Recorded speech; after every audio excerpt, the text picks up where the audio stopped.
పోలవరానికి సంబంధించి తొలి దశ పూర్తి చేయడానికి అవసరమైనటువంటి 12,157 కోట్లను విడుదలకు కేంద్ర కేబినెట్ ఆమోదం తెలపటం జరిగింది. దాన్నే ముఖ్యమంత్రి గారు చంద్రబాబు నాయుడు గారు కేబినెట్ మీటింగ్ అనంతరం రాష్ట్ర కేబినెట్ మీటింగ్ అయిపోయిన తర్వాత ఓ ప్రెస్ మీట్ పెట్టి దాన్ని వారు అనౌన్స్ చేశారు. ఇది ఒక చరిత్ర అని చెప్పారు. దానితో పాటుగా అనేకమైన విషయాలను మళ్ళా వల్లివేసేటటువంటి కార్యక్రమం చేశారు. దీని గురించి కొన్ని విషయాలు మీ ద్వారా ప్రజలకు తెలియపరచాలనే ఉద్దేశంతో మీ ముందుకు రావడం జరిగింది. చంద్రబాబు నాయుడు గారు ఇంతకు ముందే మీడియాతో మాట్లాడినటువంటి విషయాలను కూడా ఏదైతే అవాస్తవాలను అభూత కల్పనలను జగన్మోహన్ రెడ్డి గారిని రాజశేఖర రెడ్డి గారిని దివంగత రాజశేఖర రెడ్డి గారిని దూషించేటటువంటి కార్యక్రమం పోలవరాన్ని ఆసరాగా చేసుకొని ఈ 12,157 కోట్లు విడుదలైన సందర్భాన్ని పురస్కరించుకొని మళ్ళా ఆయన కథ అంతా చెప్పుకొచ్చాడు. డయాఫ్రామ్ వాళ్ళు కొట్టుకుపోవడానికి జగన్మోహన్ రెడ్డి కారణమని, ఒక దుష్ట ప్రభుత్వం వచ్చి ఈ పోలవరాన్ని వెనక్కు తీసుకువెళ్ళిపోయిందనేటువంటి మాటలు మాట్లాడుతూ వచ్చారు. నేను జనరల్గా ఏదైనా ఇరిగేషన్ మంత్రి గారు మాట్లాడతాడేమని అనుకున్నాను ఈ విషయాలు. ఆయన కాకోకుండా నారా చంద్రబాబు నాయుడు గారే మాట్లాడారు. సరే, అది వేరే అంశం అనుకోండి. ఎవరు మాట్లాడినా ప్రభుత్వం వైపు నుంచి మాట్లాడారు. ఈ 12,157 కోట్ల రూపాయలు మొదటి దశను పూర్తి చేయడానికి అవసరమైనటువంటి నిధులు. మొదటి దశ అంటే 41.15కి సంబంధించినటువంటి దశ. That is the first stage. ఆ దశ పూర్తయిన తరువాత రెండవ దశకు వెళ్తారు. అది 45.72. ఆ లెవెల్కి వాటర్ నింపడానికి వీలుగా. That is the project. Ultimate గా అక్కడ దాకా చేయాలి. మొదటి దశను పూర్తి చేసుకొని రెండవ దశకు వెళ్ళేటటువంటి కార్యక్రమం.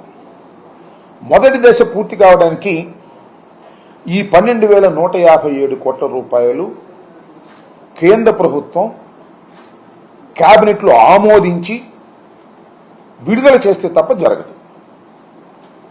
దీని వెనుక జగన్మోహన్ రెడ్డి గారు అనేక పర్యాయాలు ఆయన ముఖ్యమంత్రి బాధ్యతలు స్వీకరించిన తర్వాత ఈ మొదటి దశ పూర్తి కావడానికి కావలసిన నిధుల కోసం అనేక పర్యాయాలు ప్రధానమంత్రి గారితోనూ అప్పుడున్నటువంటి జలశక్తి మంత్రి గారితోనూ పలుమార్లు వారితో చర్చించి వారిని ఆమోదింపచేసి వారిని ఒప్పించి ఇవన్నిటినీ కూడా విడుదల చేయడానికి దోహదపడ్డారనే విషయాన్ని ఇవాళ మీకు చెప్పదలుచుకున్నాను.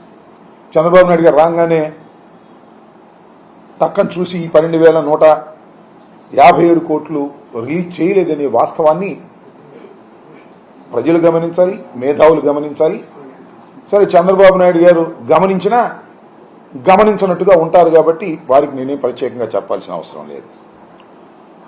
ఈ సందర్భాన్ని పురస్కరించుకుని ఆయన సుదీర్ఘమైనటువంటి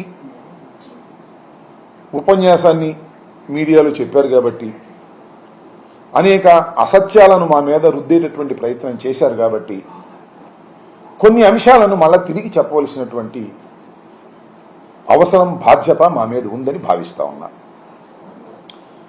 చాలా చిత్రమైనటువంటి అంశం ఏమిటంటే, గతంలో అనేక సందర్భాల్లో చెప్పాను, మళ్ళా I'm reiterating at this juncture. అదేమిటంటే, చంద్రబాబు నాయుడు గారు ఈ ప్రాజెక్టుని కేంద్ర ప్రభుత్వం కాకోకుండా రాష్ట్ర ప్రభుత్వమే చేస్తుందని ఆయన 2016లో అంగీకరించారు. దానికి ఒక పెద్ద కథ చెప్తాడు. నేను గడ్కరీ దగ్గరికి పండుగ పూట వెళ్ళాను, వారిని ఒప్పించేటటువంటి కార్యక్రమం చేశాను, అంతా నేనే ఎక్స్ప్లెయిన్ చేశాను, మొత్తం అంతా ఎక్స్ప్లెయిన్ చేసిన తర్వాత వారు అంగీకరించారు ఇంత కష్టపడ్డాను అని.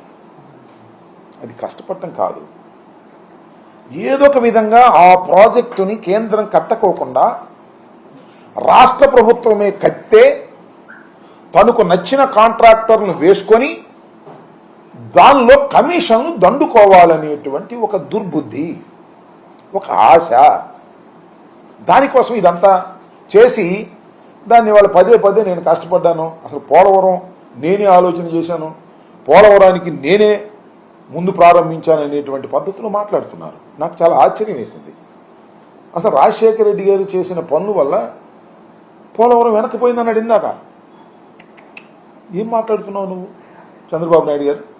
రాజశేఖర రెడ్డి గారు ఏం చేశాడు, కొన్ని కాలంలో మట్టి తీసి పక్కన వేసాడు అనేటువంటి మాట మాట్లాడుతున్నాడు. ఎస్, రాజశేఖర గారు ఫస్ట్ లెఫ్ట్ అండ్ రైట్ కెనాల్స్కి గ్రీన్ సిగ్నల్ ఇచ్చి 90% ఆఫ్ రైట్ కెనాల్ ఏదైతే ఉన్నదో ఇవాళ మనం ఉపయోగించుకుంటున్నామో పట్టిసీమ నుంచి, ఆ కెనాల్ని 90% పూర్తి చేసినటువంటి వ్యక్తి జగన్మోహన్ రెడ్డి గారి ఫాదర్ అయినటువంటి రాజశేఖర రెడ్డి గారు. ఏదో 2 తట్ల మట్టి తీసి అక్కడ వేసామనేటువంటి మాట మాట్లాడేటటువంటి ప్రయత్నం చేస్తున్నారు చంద్రబాబు నాయుడు గారు. చాలా దురదృష్టమని మనం చేస్తున్నారు. ఇలాంటి పచ్చి అవాస్తవాలను మీకు మైకి దొరికింది కదా, ముఖ్యమంత్రి అయ్యాను కదా 4వసారి, మీకు చెప్పే మీడియా ఉంది కదా అని చెప్పేసి అలా అసత్యాలు పదే పదే పదే పదే చెప్పి ప్రజలు నమ్మించాలనేటువంటి ప్రయత్నం చేయడం చాలా దురదృష్టకరమైన మనవి చేస్తున్నాం. చంద్రబాబు నాయుడు గారు గడ్కరీ దగ్గరికి వెళ్ళి ఒప్పుకున్నది ఏమిటంటే చాలా బాధాకరమైన అంశం.